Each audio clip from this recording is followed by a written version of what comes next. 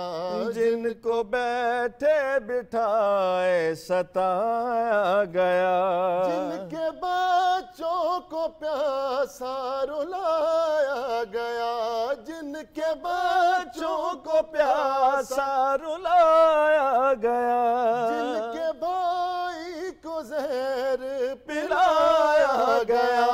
اس حسین ابن حیدر پہ لاکھوں سلام میرے حسین تجھے سلام میرے حسین تجھے سلام میرے حسین تجھے سلام میرے حسین تجھے سلام السلام یا حسین السلام یا حسین السلام یا حسین السلام یا حسین جزاک اللہ بہت شکریہ جزاک اللہ سلطان القادریہ قوال ہمارے ساتھ پروگرام میں موجود ہیں اور منقبت کی سعادت حاصل کی ہے انہوں نے منقبت سے پہلے ہم بات کر رہے تھے رپورٹ کے حوالے سے 9 محرم کی رپورٹ ہے ہمارے پاس آئیے دیکھتے ہیں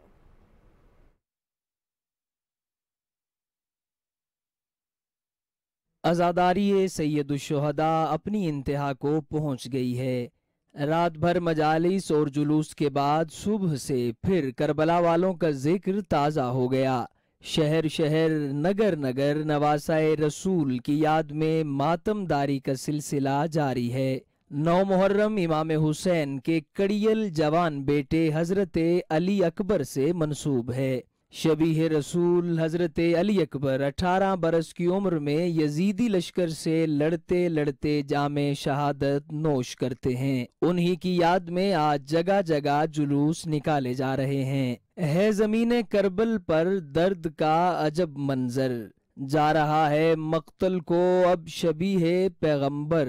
اور وداع کرنے کو لا کے موت کے در پر اپنے دل کے ٹکڑے سے کہہ رہی ہے یہ مادر جاؤ اب خدا حافظ اے میرے علی اکبر اس سے پہلے رات گئے تک حسینی فوج کے سپہ سالار حضرت عباس علمدار کی شجاعت اور صبر کا ذکر کیا گیا علماء بیان کرتے ہیں کہ حضرت علی اور بی بی ام البنین کے بیٹے حضرت عباس نے میدان کربلا میں وفاداری اور شجاعت کی ناقابل فراموش مثال قائم کی یزیدی فوج کے مد مقابل حضرت امام حسین کی 72 رکنی فوج کا علم ابو الفضل العباس کے ہاتھ میں تھا روایت کے مطابق امام عالی مقام نے ابو الفضل العباس کو تلوار نکالنے کی اجازت نہ دی صرف بچوں کے لیے پانی لانے کا فرض سونپا نہر فرات سے مشق سکینہ میں پانی لاتے ہوئے ان کی شہادت ہوئی 9 محرم الحرام کے حوالے سے آپ رپورٹ دیکھ رہے تھے اور اگر محرم الحرام کے حوالے سے بات کریں آج 9 محرم الحرام ہے اور محرم ہمیں صبر کا احسار کا قربانی کا درس دیتا ہے اور اس کے ساتھ ساتھ یہ بھی سکھاتا ہے کہ جس طرح حضرت امام حسین رضی اللہ تعالیٰ عنہ ڈٹ کھڑے ہوئے